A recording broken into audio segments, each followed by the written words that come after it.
Welcome to my channel. చేప ఫ్రైని సింపుల్గా టేస్టీగా ఇలా ట్రై చేయండి, చాలా బాగుంటుంది.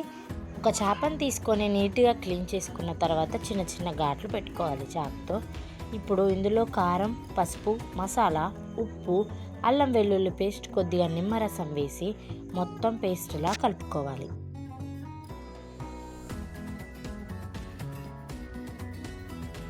ఇలా కలుపుకున్న మసాలాను చేపకు పూర్తిగా పట్టించాలి.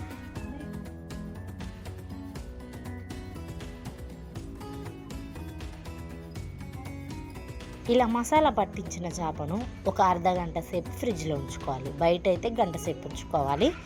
ఒక గంట తర్వాత స్టవ్ వెలిగించి స్టవ్పై ప్యాన్ పెట్టుకొని అందులో కొద్దిగా ఆయిల్ వేసుకొని ఈ మసాలా పెట్టిన చేపను ఫ్రై చేసుకోవాలి.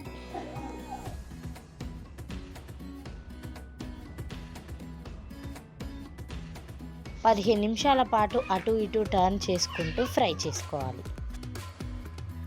15 నిమిషాలలో పూర్తిగా ఫ్రై అయిపోతుంది. ఇప్పుడు కొద్దిగా కరివేపాకు వేసి మళ్ళీ ఫ్రై చేసుకోవాలి. అంతేనండి, టేస్టీగా సింపుల్గా చేప ఫ్రై అయితే రెడీ అయిపోయింది. ఒక ప్లేట్ తీసుకొని ఆనియన్స్, కొత్తిమీరతో చేప ఫ్రైని సర్వ్ చేసుకుంటే మంచి టేస్టీ రుచికరమైన చేప ఫ్రై అయితే రెడీ అయిపోతుంది. ఈ రెసిపీ మీకు నచ్చినట్లయితే లైక్, షేర్ అండ్ సబ్స్క్రైబ్ చేసుకోండి.